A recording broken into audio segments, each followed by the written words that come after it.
오늘 성경 말씀 말라기서입니다.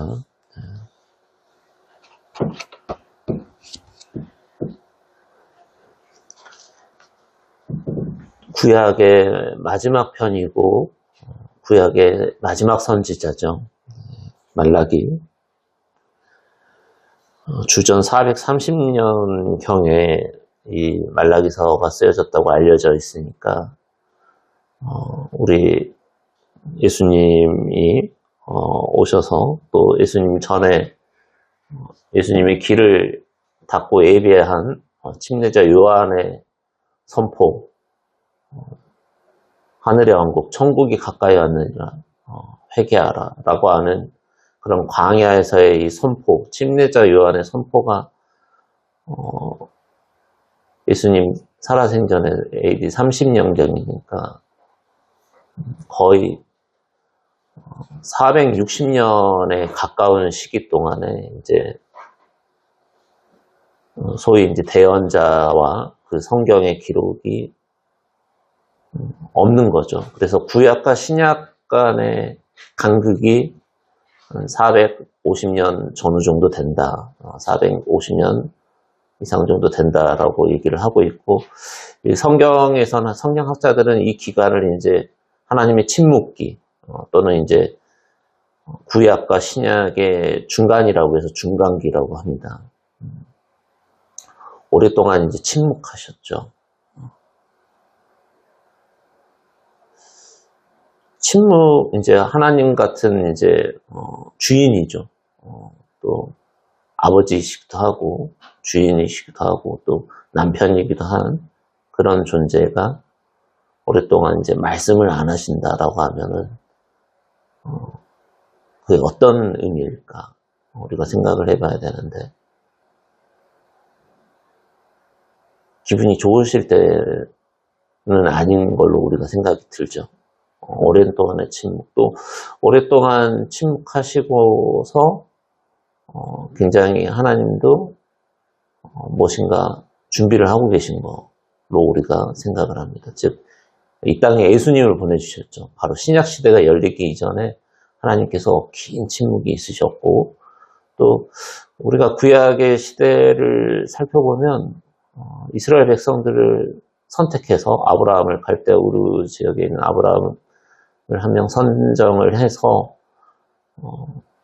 광야에서 단련시키고, 그렇죠?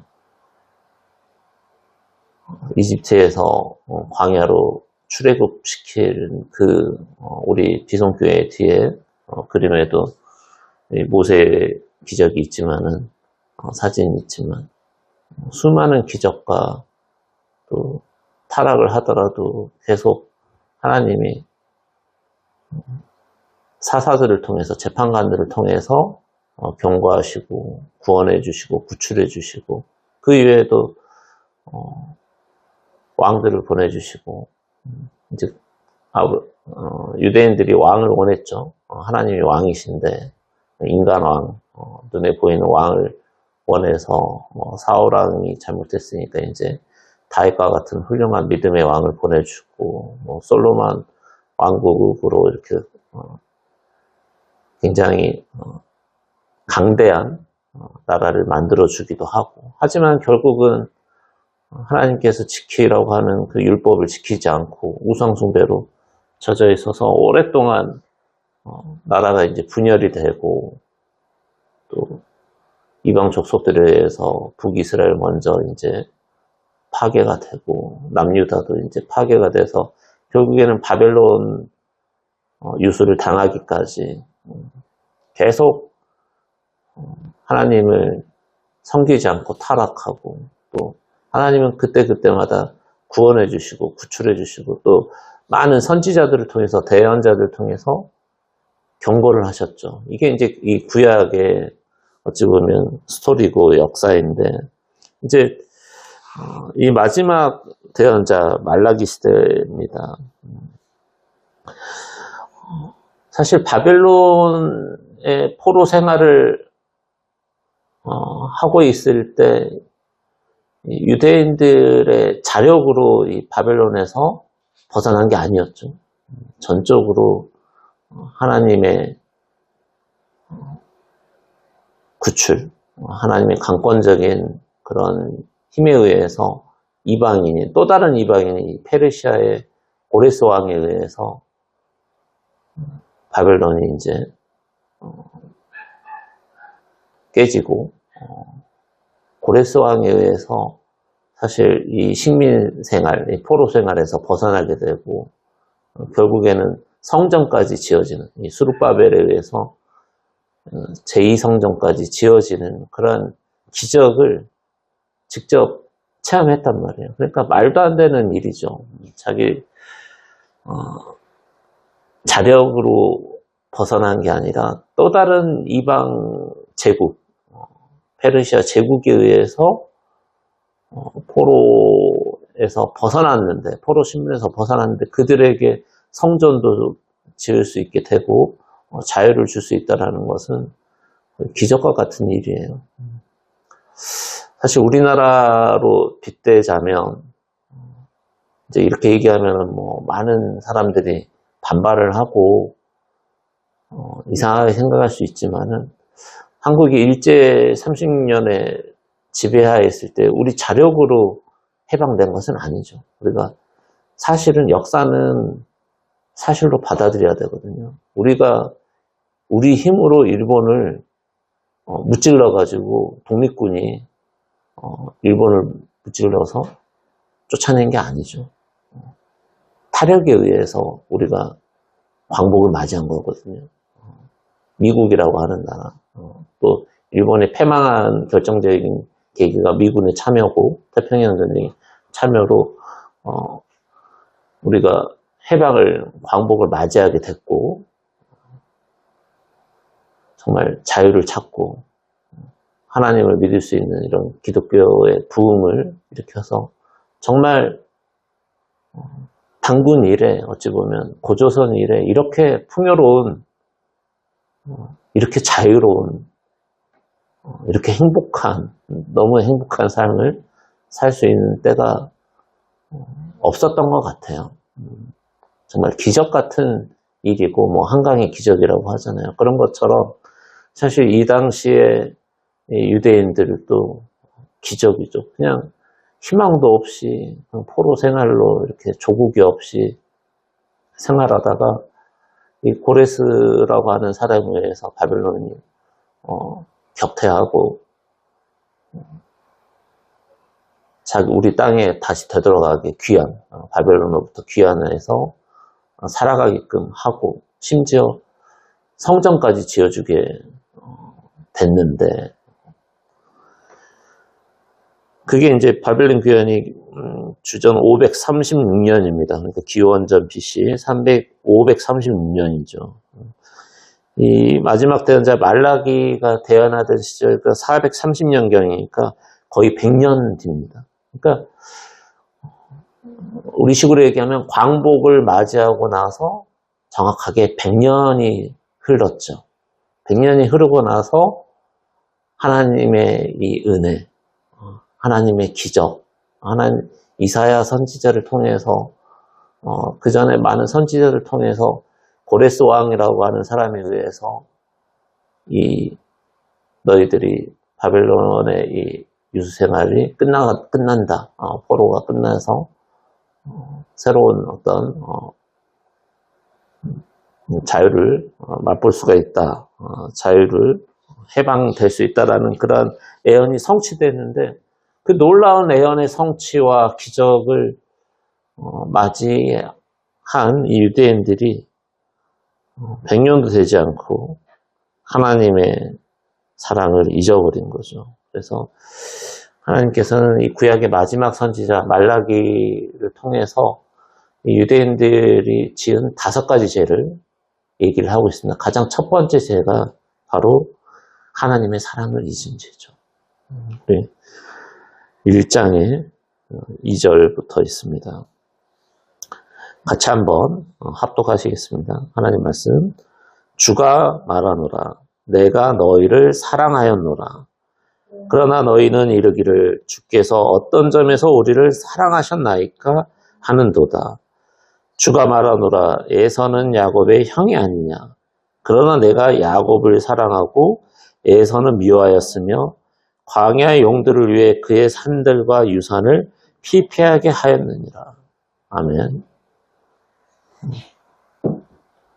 그러니까 참 하나님 보시기에는 황당한 이야기입니다. 정말 이 이스라엘이 이제 야곱의 다른 별명이죠. 이 야곱의 후손들을 엄청 사랑하셨음에도 불구하고 또 많은 은혜를 주었죠. 타락하기 전에는 정말 이 믿음의 선지자들, 대언자들을 보내서 그 정도 얘기하면 경고를 엄청 하신 거거든요. 그럼에도 불구하고 죄악으로 일삼고 포로 생활하면 또 구출해 주시고 계속 구출해 주시죠. 많은 은혜와 사랑을 주셨음에도 불구하고 바벨론으로부터 풀려난 지 불과 100년 만에 하나님 사랑을, 은혜를 다 잊어버리고 새까맣게 그냥 까먹어버리고 그 후손들이 하나님이 뭘 우리를 사랑하는 적이 있냐, 하나님의 사랑이 뭐냐라는 거죠. 이제 하나님과 우리 인류의 관계를 부모와 자식 관계 또는 주인과 종의 관계, 남편과 아내의 관계로 많이 이렇게 묘사가 되는데, 부모와 자식 간의 관계로 보면 부모님이, 여러분들 다 부모님 계시잖아요. 부모님이 여러분들 태어나게 해주고 먹여주고 재워주고 모든 보살핌 헌신적으로 해서 잘못한 거 있으면 꾸짖기도 하고 또 잘못해도 다 용서하고 품어주고 하시잖아요. 그런데 이제 다 커가지고 부모님 사랑이 뭐가 대단하냐, 부모님 해준 게 뭐가 있냐 나한테, 이렇게 대드는 거랑 같은 거죠. 그러니까 부모님은 얼마나 마음이 아프시겠어요. 하나님이 얼마나 이 유대민족, 이 선민, 특별히 너희들은 내가 사랑했다라는 것을 바로 에서와 야곱과 에서를 통해서 강조하고 계시죠. 원래는 장자인 누구에게 축복을 많이 내려줘야 됩니까? 에서죠.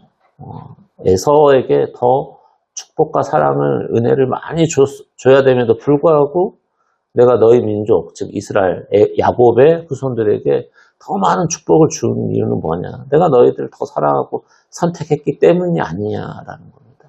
이 에서는 나중에 이제 에돔 족속이 됩니다. 에돔이라는 뜻이 붉은, 이스라엘어로 붉은이라는 의미를 가지고 있대요. 그래서 이 에서가 뭐 때문에 장자권을 빼앗겼냐면 고작 팥죽 하나에 그냥 장자권을 홀라당 동생에게 줘버렸잖아요. 저도 제일 좋아하는 음식이 팥죽이거든요. 팥죽을 엄청 좋아해서 오늘 말라기서 보고 에돔 족속이 붉은 팥죽을 좋아한다는 뜻이라서 팥죽을 많이 안 먹기로 이렇게 했습니다. 너희를 특별히 사랑해서 정말 많은 축복과 은혜를 주고 너희가 장자가 아님에도 불구하고 동생임에도 불구하고 좋지 않느냐라는 겁니다. 사실 이 구절이 굉장히 말라기서가 유명합니다. 특히 이 장로교회, 즉 이제 칼빈 애정구원서를 강조하는 이 교회에서는 이 구절이야말로 정말 하나님께서 선택하신다 라는 거죠. 근데 하나님께서 선택하신 이 개인 선택설로 얘기를 하면 우리는 더 이상 할 게 없어요. 이미 하나님께서 나는 선택하셔서 사랑을 주면 그 사람은 축복받은 거고, 선택받지 못한 사람은 태어나자마자 그냥 불쌍하게 그냥 지옥으로 가는 거잖아요. 이거 얼마나 정의롭지 못해요. 공의롭지 못하죠. 하나님은 그런 하나님 아니시거든요. 이거는 개인의 선택이 아니라 민족적 선택이죠. 민족적 선택. 누군가는 선택을 해야 된다고 했죠. 왜냐하면 이 인류의 본보기, 인류의 제사장, 소위 얘기해서 반장 역할을 할, 지도 역할을 할 민족을 선택을 해야 돼요. 근데 하나님 보시기에 아브라함이 가장 괜찮은 사람인 거죠. 그래서 애곡과 야서의 비유를 통해서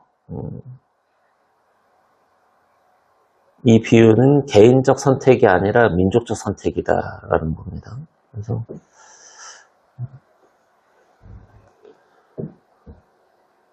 말라기 1장 3절 보시면은 에서는 미워하였으며 광야의 용들을 위해 그의 산들과 유산을 피파하게 하였느니라 나와 있는데, 이게 사실은 킹제임스 성경에만 이렇게 광야의 용들 이렇게 나와 있고, 보통 개역 성경이나 이런 성경에서는 광야의 용이라고 나와 있잖아요. 드래곤으로 나와 있는 게 직역하는 게 맞는데 다 뭐 이리, 늑대 이런 것들로 해석하거든요. 그러니까 사실 이 용이라고 하는 것은 우리가 뱀, 사단을 상징하고 루시퍼를 상징하는데, 이 개역 성경에서는 루시퍼도 다 삭제해버리고 이 말라기서의 용도 삭제해버렸어요. 우리가 이 사단의 계략을 잘 봐야 됩니다. 그래서 우리가 개역 성경을 완전히 무시하는 건 아니지만 일부 부분에서는 굉장히 조심스럽게 우리가 봐야 된다는 거고요. 에서는 미워하였으며 광야의 용들을 위해 그의 산들과 유산을 피폐하게 하는, 에서와 에서의 이 후손들을 하나님께서 미워하신 이유는 에서가 미워할 짓을 했잖아요. 그러니까 에서가 그렇지 않고 장자권을 소중하게 여기고 하나님 보시기에 기쁜 행위를 했으면 에서에게 장자권이 계속 유지되고 그의 민족들이 선택을 받았을 겁니다. 하지만 에서의 이 불의함으로 인해서 그의 잘못으로 인해서 그렇게 된 거지, 애초부터 그냥 아무 이유 없이 에서를 미워하신 게 아니죠. 그리고 이 광야의 용들이 드글거리고 있는데 이게 이제 사탄의 무리들입니다. 죄 속에 있는 그런 무리들을 위해서 그의 산들과 유산을 피폐하게 하였다. 그러니까 결국은 이 에돔 족속들은 나중에 이제 온갖 악한 일들을 많이 저지르는데, 대표적으로 예수님을 탄생을 알고서 어린아이들을 다 죽이라고 명령한 이 헤롯 왕이 바로 에돔 족속 출신이죠. 그리고 이 에돔 족속은 영원히 이제 멸망하는데, 바로 로마 군대에 의해서 예루살렘이 함락할 때 에돔은 이제 역사 속에서 사라집니다. 에돔 왕국은 요르단 남부 지역에 에돔 왕국이 있었는데, 그 이후에 이제 여러 가지 계속 끊임없이 이 유대 족속, 유대인들을 괴롭히는 역할을 했고요. 나중에는 결국에는 역사 속에서 사라지는 운명에 처하죠. 가장 큰 죄는 하나님이 주신 사랑과 은혜를 잊어버린 죄. 아까 이 고레스에 의해서, 즉 타국 페르시아 왕국에 의해서 이 바벨론으로부터 해방되는 이 유대인의 역사를 말씀드리면서, 우리 대한민국도 일제 일본의 식민지배 생활을 하면서 결국에는 미국과 연합국에 의해서 광복을 맞이하고, 그 이후에 우리가 자유 대한민국 안에서 눈부신 발전을 이룩하고 정말 먹고 살기 좋은 가장 풍요로운 시대를 맞이하고, 모든 것이 다 하나님의 은혜고 감사함인데, 우리도 거의 100년 정도 됐잖아요. 광복한 지 100년은 안 됐고 한 80년. 하나님의 은혜를 이제 우리도 점점점 잊어가는 것 같아요. 너무나 풍요로운 생활이 지속되다 보니까 당연하게 느껴지는 거죠. 부모님의 은혜가 안 느껴지는 거는 그냥 당연하니까 부모님은 당연히 그래야 되는 존재니까 라고 생각하고 사랑을 잊어버린 거. 그래서 사실 이 성경의 구약의 마지막 서인 이 말라기서에서 첫 번째 메시지도 너희가 하나님의 사랑을 잊어버렸다. 그리고 신약의 마지막 서인 계시록에도 소아시아의 7교회, 이 첫 번째 교회, 에베소 교회에 보내는 편지, 그래도 첫 번째가 너희가 첫사랑을 잊어버렸다. 놀랍게도 데칼코마니처럼 구약과 신약이 이렇게 겹쳐지는데, 그래서 우리가 말라기서를 읽으면 마치 이 계시록을 읽는 것 같은 느낌이고, 마지막 때 심판에 대한 이야기를 얘기하고 계시죠. 조금 빠르게 말씀드리면, 첫 번째는 이제 하나님의 그 큰 사랑, 오늘 찬송 첫 번째도 하나님의 그 크신 하나님의 사랑 잊어버린 죄. 두 번째 죄는 하나님을 모욕한 죄입니다. 제단 예물에 1장 13절에 보시면은 예물을 보내는데 찢긴 것, 다리 저는 것, 병든 것 이런 것들을 올린다는 거죠. 쉽게 말하면 우리 식으로 얘기하면 제사상에 과일을 올리는데 다 썩어 문드러진 거를 올리는 거죠. 원래 우리 무속신앙이나 뭐 유교적인 제사상에도 과일 올릴 때 제사상에 올리는 그런 제수용품은 가장 최상급으로 올리잖아요. 근데 이 말라기서에 보면 이 유대인들이 하나님의 은혜, 하나님을 얼마나 하찮게 여기고 하나님의 예배 의식, 이 제단 의식을 소홀히 여기는가를 알 수 있어요. 또 그것을 뭐라고 하지 않고 혼내지 않고 다 받아들인 사람들이 누구냐면 제사장들. 그냥 괜찮다는 거죠. 이렇게 받고 이제 뒷돈을 받는 거죠. 뒷돈을 받고 타락한 이 제사장들, 유대인들의 종교 지도자들. 지금 오늘날 목회자들이 사실 지금은 이제 다 예물을 헌금으로 받기 때문에, 돈으로 받기 때문에 돈이 뭐 찢긴 돈, 뭐 새 돈, 뭐 이런 차이는 없잖아요. 근데 더러운 돈을 착복한다거나 또 형식적으로 예배를 드린다거나 아니면 좋은 것은 다 자기들이 취하고 그냥 남은 것, 찌꺼기를 이제 예배에 올린다라는 거죠. 그런 타락상을 보여줬죠. 그래서 이 제단 예물을 통해서 단면이죠. 하나님께서 너희 총독들한테 한번 그런 걸 보내봐라 라고 말씀하시죠. 너희 우두머리한테 정치 지도자 보이는, 그러면은 혼 안 나겠어요? 그죠? 우리가 사실 어떤 직장에서의 상사 아니면 학교에서의 뭐 그런 은사님한테 명절 선물을 보내는데 그냥 다 찢긴 거, 그냥 다 너덜너덜한 거를 보낸다고 생각해 보세요. 얼마나 기가 찰 노릇이에요. 그러니까 그런 것보다도 못하게 지금 하나님을 여긴다라는 거죠. 그래서 우리가 사실 교회에 올 때 가장 좋은 옷을 입고 오는 이유는 하나님 만나고 오는 거기 때문에, 하나님 예배를 드리는데 그냥 추리닝 바람에 뭐 너덜너덜한 옷 입고, 우리가 심지어 뭐 높은 사람, 쉽게 얘기해서 우리가 좀 잘 보여야 되는 사람한테는 의복을 정제하고 이렇게 가잖아요. 대충 안 입고 만나잖아요. 근데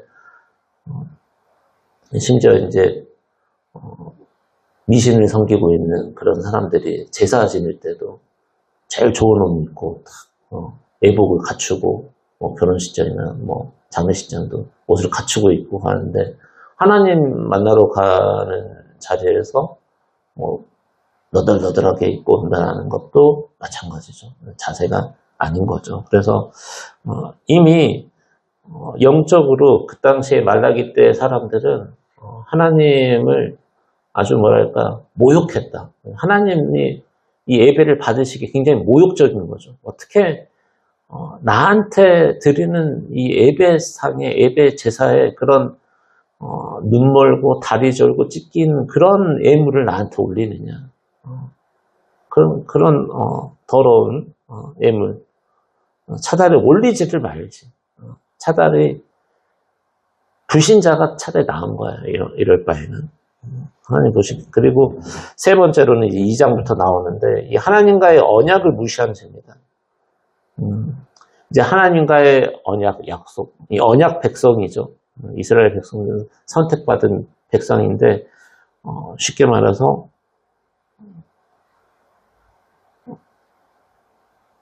이 하나님의 약속을 지키지 않고 하나님과의 백성을 다른 이방 신들을 섬기는 그런 딸들과 혼약을 통해 가지고 피를 섞이게 해서 혼혈 민족이 돼서 하나님이 이스라엘 백성을 순수하게 지키려고 딱 노력한 것을 다 파괴시켜 버리는 거죠. 이게 이제 상징적인 겁니다. 여기에서 보시면 계속 어려서 취한 아내를 배신하고 버리지 말아라 이렇게 나오는데 하나님께서는 어떻게든 이 아브라함과의 이 언약을 지키기 위해서 그렇게 너희들이 잘못하고 해도 계속 버리지 않으시잖아요. 사람 같으면은 10번도 더 버렸죠.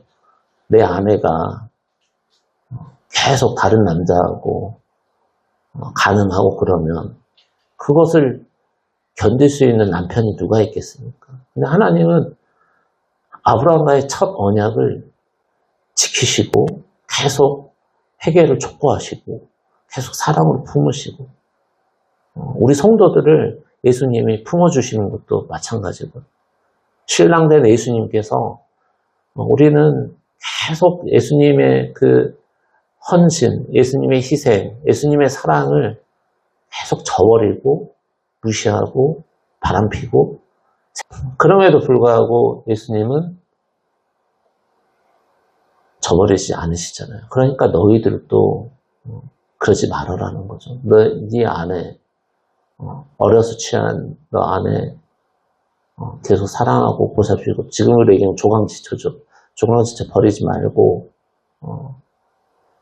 계속 이방 신 섬기는 그런 외국 여자들하고 그럼 간음하고 또 결혼하고 그러지 말아라는 겁니다. 여기서의 간음은 이제 영적인 간음으로 우리가 또 비유적으로 볼 수 있는 것이죠. 그래서 자꾸 자기들의 그 잘못을 자기 옷으로 폭력을 덮는다라고 나오죠.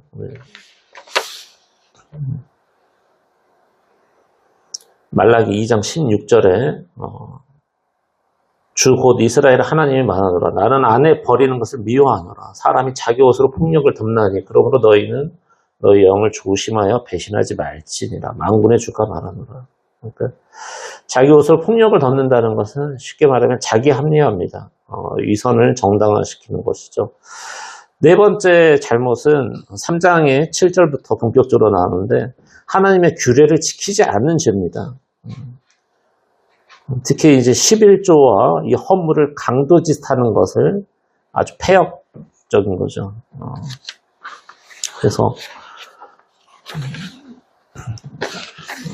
하나님의 재산인 이 11조와 이 헌물들을 강도질하고 자기 멋대로 사용하는 뒤로 착복하고 이런 것들에 대한 죄를 말씀하셨고 마지막으로 다섯 번째는 3장 13절부터 나오는데요. 하나님을 섬기는 것이 헛되다며 불평불만하는 겁니다. 오늘날의 모습과 굉장히 유사한데요. 저는 사실 이 마지막 다섯 번째 이 죄악이 현대인들의 지금 죄악과 가장 유사한 것 같아요. 하나님을 섬기는데 어떤 유익이 있느냐라고 불평불만하는 겁니다. 아니 우리가 매주 주일날 놀러 가지 않고 하나님께 예배드리고 열심히 일해가지고 번 돈 하나님께 11조 바치고 예물 바치고 하는데 도대체 세상적인 이익이 뭐가 있냐? 하나님 섬길 필요 있느냐? 라는 거죠. 다 쓸데없다. 하나님 섬기나 마나다 라고 불평불만을 갖는 겁니다. 또 하나님 믿지 않는 사람들이 더 잘 나간다 라는 거죠. 악인의 형통, 예전에 저희 또 설교를 했었죠. 악인의 형통. 악인들이 더 형통하고 세상에서 잘 먹고 잘 살고 한다는 거죠. 그러니까 불평불만으로 가득 차 있어가지고 부모님한테 효도하지 않는 거죠. 부모님한테 효도할 필요 뭐가 있냐 라는 거고, 그래봤자 나한테 이득되는 게 뭐가 있냐. 당장에 지금 세상적인 유익함과 또 악인과의 다른 사람들의 비교를 통해서 내가 하나님 섬기는 것이 헛되다며 불평불만하는 죄입니다. 이거에 대해서 하나님께서는 엄중하게 이제 심판하신다라고 얘기하고 계시죠. 3장 5절에 보시면 우리 다 같이 내가 심판하려고 너희에게 가까이 임하리니 곧 내가 마법사와 간음하는 자와 거짓 맹세하는 자와 품삯으로 품꾼을 억누르고 과부와 아버지 없는 자를 학대하여 타국인을 쫓아내어 그의 권리를 빼앗고 나를 두려워하지 아니하는 자들을 대적할 신속한 증인이 되리라. 아멘.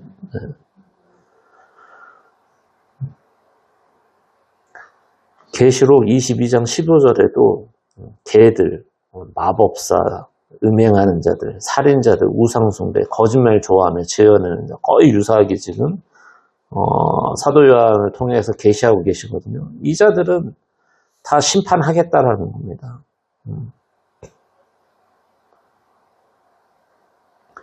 또 4장이 이제 마지막 하이라이트죠. 4장 1절부터 보라 화덕같이 불태우는 날이 임하느니 참으로 교만한 모든 자와 악하게 행하는 모든 자가 지푸라기가 되리라. 결국 이제 마지막 불지옥 심판, 이 가라지들, 이 지푸라기들 전부 싹 태울 거다. 그러니까 지금 우리 인간은 지금 당장 목전에 뭔가 이익이 와야지 되는 거고 이 땅에서 사는 삶이 전부라고 생각하는데 하나님 보시기에는 이거는 아주 잠시거든요. 아주 잠시의 유익함, 아주 잠시의 행복함, 아주 잠시의 쾌락 때문에 우리가 하나님 믿었음에도 이렇게 고난이 오고 쟤네들은 다 뭐 미신, 뭐 무속신앙 또 다른 거 다 섬기는데도 잘 먹고 잘 살고 권력을 유지하고 그러니까 불평불만 다 가득 찬데 결국은 하나님의 메시지는 내가 마지막에 다 심판한다 라는 거죠.